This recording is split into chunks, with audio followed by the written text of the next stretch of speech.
आप देख रहे हैं न्यूज नाउ 24/7। ताज़ा खबरों के लिए हमारे साथ बने रहें। भाजपा प्रवक्ता संबित पात्रा ने राजस्थान के मुख्यमंत्री अशोक गहलोत पर खालिस्तान के पक्ष में बयान देने का आरोप लगाते हुए कहा है, जिस खालिस्तान के कारण इंदिरा गांधी की हत्या हुई, उसी खालिस्तान के पक्ष में कांग्रेस के एक सिटिंग मुख्यमंत्री अशोक गहलोत ने बयान दिया है। भाजपा राष्ट्रीय मुख्यालय में मीडिया से बात करते हुए पात्रा ने कहा कि अगर कांग्रेस ने हिमाचल प्रदेश और कर्नाटक में अपने घोषणापत्र में किए गए वादे को पूरा किया होता तो आज अशोक गहलोत को खालिस्तान और राहुल गांधी को हमास का समर्थन नहीं करना पड़ता। उन्होंने कहा कि राहुल गांधी और प्रियंका गांधी ने हिमाचल प्रदेश और कर्नाटक में कई वादे किए थे लेकिन कुछ नहीं हुआ। पात्रा ने आरोप लगाया कि तुष्टीकरण की राजनीति के कारण अशोक गहलोत खालिस्तान और राहुल गांधी एवं कांग्रेस हमास का समर्थन कर रहे हैं। हिंदुस्तान की ये खूबसूरती है, लोकतंत्र की ये खूबसूरती है कि जब चुनाव आते हैं तो घोषणा पत्र आते हैं। घोषणा पत्र एक पुलिंदा होता है, जवाबदेही का घोषणा पत्र एक पुलिंदा होता है कि हम क्या करेंगे जनता के लिए, हम किस प्रकार से जनता को आगे उनके विकास के लिए काम करेंगे। अगर घोषणा पत्र आप लागू नहीं करते हैं, जिन राज्यों में आपने इससे पहले शासन किया, जिन राज्यों में इससे पहले आपने घोषणा की थी और वहां घोषणा पत्र लागू नहीं होता है, तो कभी आप खालिस्तान के समर्थन में खड़े हो जाते हैं तो कभी हमास के समर्थन पे खड़े हो जाते हैं। आज अशोक गहलोत खालिस्तान के समर्थन में उन्होंने बयान दिया है। राहुल गांधी और कांग्रेस पार्टी आज हमास के समर्थक के रूप में पूरे हिंदुस्तान और पूरे विश्व में वो देखी जा रही है। आखिर हमास का समर्थन क्यों करना पड़ रहा है? आखिर खालिस्तान के समर्थन के पीछे अशोक गहलोत को क्यों जाना पड़ रहा है? एक ही शब्द है, तुष्टीकरण। अगर घोषणा पत्र लागू किया होता हिमाचल प्रदेश में, अगर घोषणा पत्र लागू किया होता कर्नाटक में, तो आज खालिस्तान शब्द का प्रयोग नहीं करना पड़ा होता, जिस खालिस्तान के कारण इंदिरा गांधी जी की हत्या हुई। अभी एक विदेशी राष्ट्र में एक टैबलॉइड गया था, इंदिरा गांधी की हत्या को सेलिब्रेट करने की कोशिश की थी।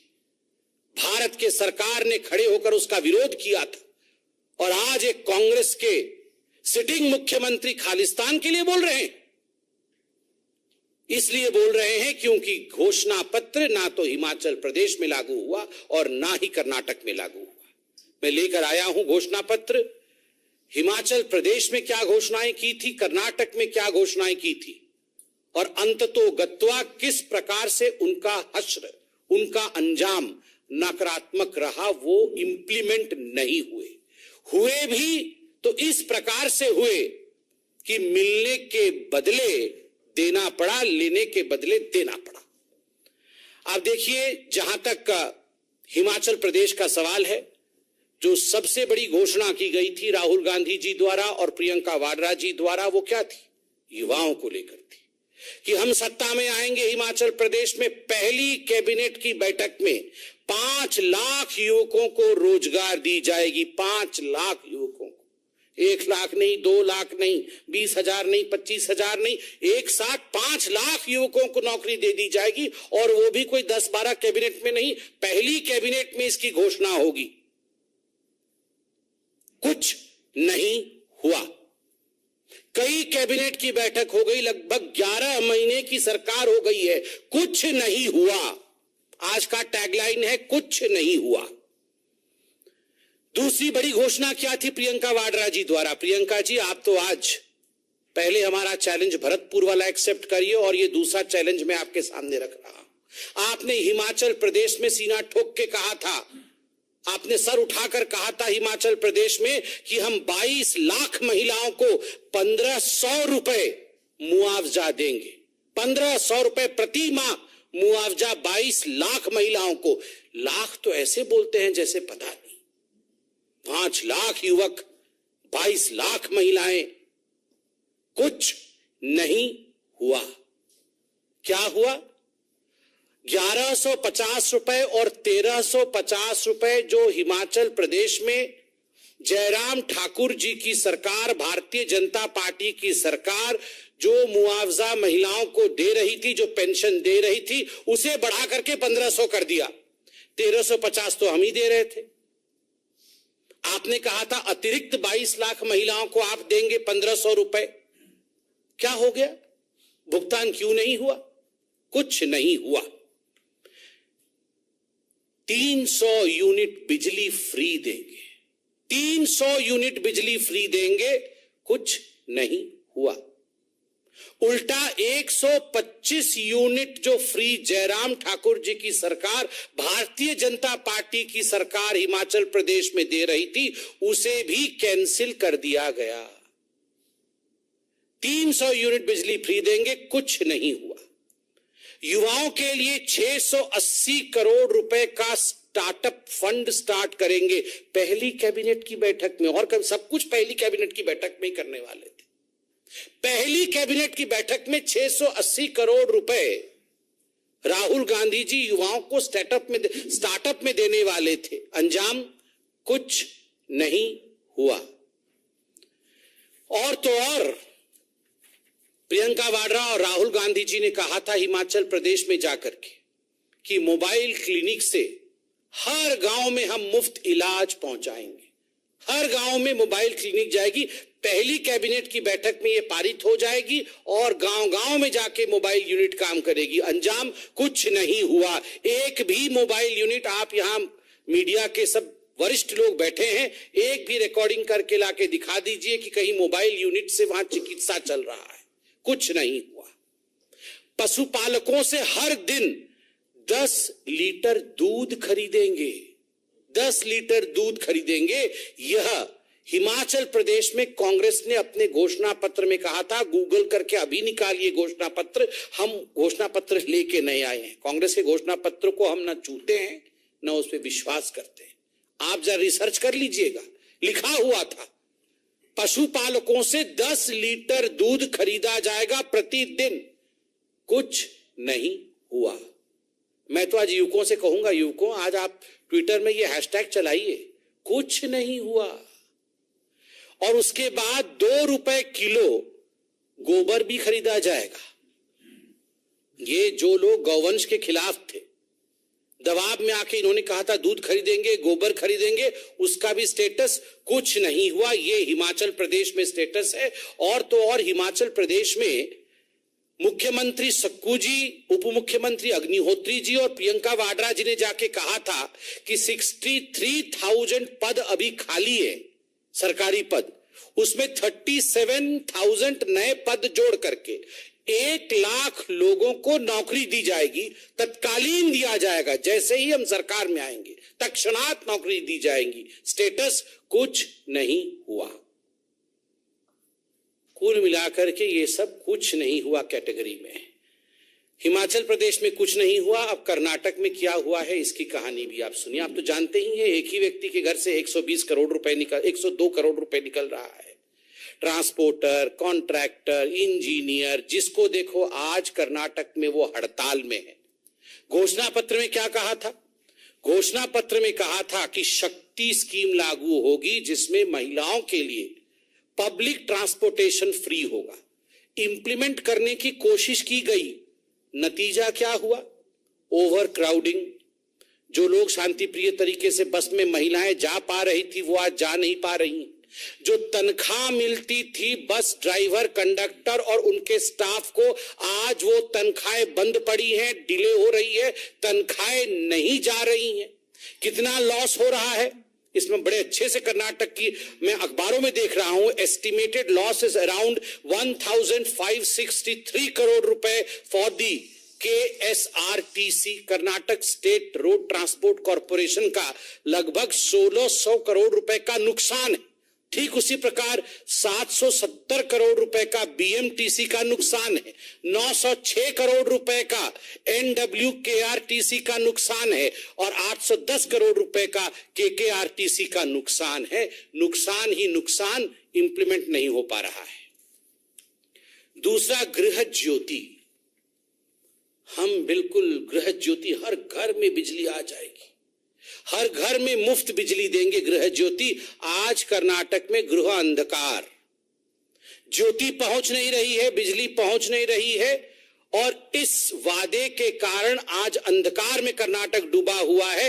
वो होता है ना, आप कुछ भी वो कोई आप दरखास्त लाते हैं कि मुफ्त मिलेगा, तो उसमें एक एस्ट्रिक होता है, नीचे कंडीशन छोटे छोटे लिखे रहते हैं, जिनको माइक्रोस्कोप में पढ़ो तो जाके मालूम पड़ता है कि उसमें कंडीशन तो बड़े भयंकर थे।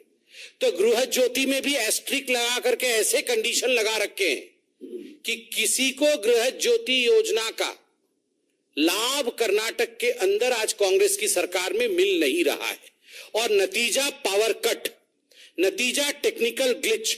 आप में से कोई भी कर्नाटक में जाकर इस पर शोध कर सकता है। गृह लक्ष्मी योजना 2000 रुपए मंथली असिस्टेंस, जो महिला परिवार की हेड है उसको 2000 रुपए प्रति महीने दिए जाएंगे गृह लक्ष्मी योजना के माध्यम से। राहुल गांधी जी ने भरी सभा में कहा था, पहली कैबिनेट की बैठक में लागू करेंगे कहा था। क्या हुआ है? क्या हुआ है? कंडीशंस अप्लाई कि पहले आप फैमिली के हेड बन जाइए, आधार कार्ड बदल दीजिए, टेक्निकली पहले अपने नाम को आप फैमिली के हेड के रूप में स्थापित कीजिए, ये वेरीफाई होगा, उसके बाद जाके असिस्टेंस देने का काम करेंगे। और अखबारों में क्या हेडलाइन छपा हुआ है, मैं हेडलाइन पढ़ देता हूं। Karnataka government partially suspends registrations for गृह लक्ष्मी स्कीम। जो रजिस्ट्रेशन करने की प्रक्रिया आरंभ की थी उसे उन्हें बाध्यतम सस्पेंड करना पड़ा। इसलिए सस्पेंड करना पड़ा क्योंकि टेक्निकलिटीज जो थी वो मीट नहीं हो रही थी। तो आपने अनाउंस क्यों किया राहुल गांधी जी? पहले आपको टेक्निकल विषय पे साउंड हो। वैसे राहुल एंड टेक्निकलिटी ये तो एक साथ कभी जा ही नहीं सकते। वो समझते कहां है? वो समझते कहां है टेक्निकलिटी? ये तो आधार के विरोधी थे, ये तो जैम के विरोधी थे। आज कह रहे आधार में ठीक करो, जैम में ठीक करो, तब गृह लक्ष्मी हम लागू करेंगे। इसके साथ साथ अन्य भाग्य योजना, हम 10 केजी चावल प्रति घर के हर सदस्य को 10 केजी चावल दिया जाएगा। आज क्या नतीजा है? दूसरे राज्यों ने भी कर्नाटक को मदद देने से इनकार कर दिया है। दूसरे राज्यों ने भी कहा है कि हम भी ये नहीं दे सकते हैं, आपको इसमें मदद नहीं कर सकते हैं। सारा का सारा ठीकरा केंद्र के ऊपर फोड़ने की कोशिश कर्नाटक की सरकार कर रही है। और जो 5 केजी चावल नरेंद्र मोदी जी की सरकार कोरोना के समय से दे रही है, उसकी भी acknowledgement, even the Karnataka government is not acknowledging what the Modi government is doing of giving 5 KG free rice to every family.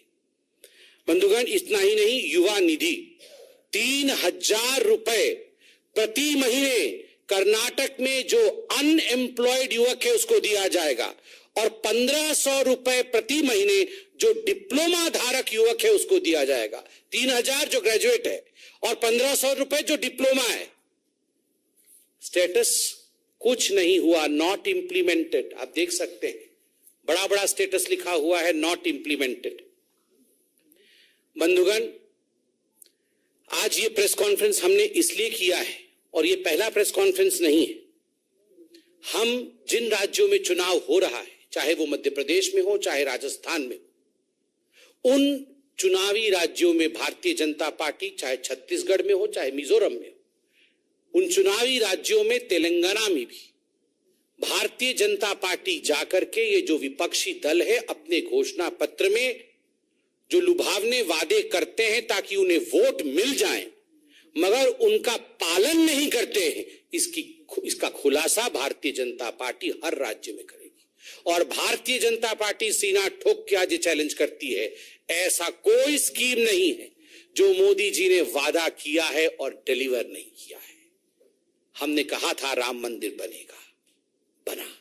हमने कहा था घर में घुस के मारेंगे, एयर स्ट्राइक और सर्जिकल स्ट्राइक हुआ। जो हमने कहा है वो मोदी जी ने किया है। इसलिए लेट्स टेक दिस चैलेंज। जो हमने कहा है वर्सेस जो आपने कहा है, हमने किया है और वहां कुछ नहीं हुआ है।